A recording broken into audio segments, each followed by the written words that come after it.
Hello students, and welcome to my short little video on the APA levels of headings in APA 7.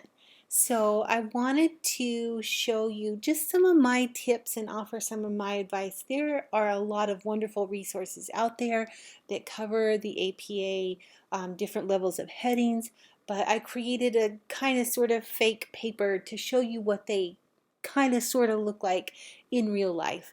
And I also want to encourage you, as you're learning APA, to do so with as much of a positive attitude as you can, because that's really going to help you learn more. Most of the time, my students feel kind of negatively and complaining and grumpy about APA, and I get that. I've been there. But what I found is once I could embrace APA, it helped me learn it so much easier because, of course, there's great research on the more positive we feel about something, the easier it is for us to learn it. So try to see APA as something that, can be positive. For one thing, for me, it's just kind of nice where I have this manual and it gives me the answers to whether something is right or wrong. And in all other aspects of writing, in all other aspects of my life, I don't have any manual that tells me if something is right or wrong. So I see it as kind of comforting in that way, and that makes me feel more positively about it. I hope that you can find a way to feel more positively about APA as well. But this video talks about the headings. So what I did was I created just kind of this outline on a paper that I kind of sort of proposed here. It's on grammar instruction in the writing class, just so that we would have something concrete to work with. So the first thing that you'll see here is my title. My title is actually a first level heading. So it is centered in bold, and it uses what's called title case capitalization. In title case, that's where we capitalize every major word in the title. So there is my title of my whole paper, and then it's followed by my introduction, which is not really an introduction. I just kind of wrote what I would put in this introduction just so that you could see what the text would look like. Then I get to my first level heading, which of course looks just like my title. One thing I want to emphasize is that we do not label our introduction. The introduction just comes right after our title, and then we know this is the introduction. But I have my first level heading, grammar instruction debate, which is a much broader heading than what we're about to see. For a first level heading, it is centered, bold, title case, and then the paragraph begins below it. Next, you'll see a second level heading, what the research tells us. This one actually goes against the left margin. It is still in bold and it still uses title case, and the paragraph begins right below it.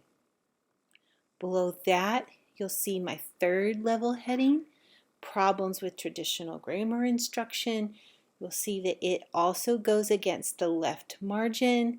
It is also in bold and in title case, but it has the added element of being in italics.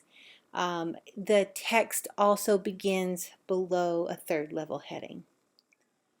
Next, you'll see my fourth level heading. The fourth level heading is actually indented.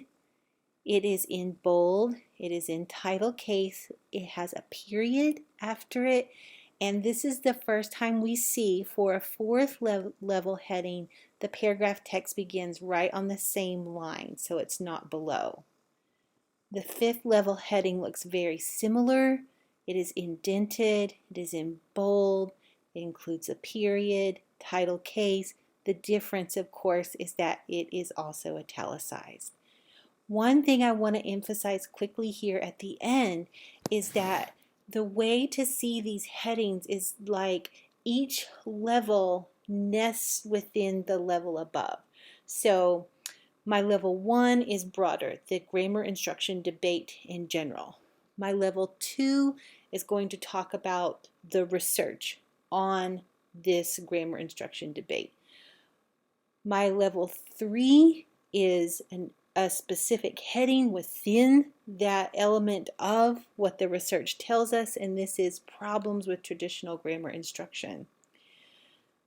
My level 4, again, nested. This one is nested within level 3. So one of the problems with traditional grammar instruction that I'm going to cover is in my 4th level of heading is that the instruction does not transfer. And then 5th level heading would be nested within a 4th level heading. I don't usually see papers go all the way to a 5th level heading, but you never know. But this would be nested reasons for lack of transfer within the heading here for number 4, and that the instruction does not transfer. So each one, it's like a nesting doll. So this is the broader one.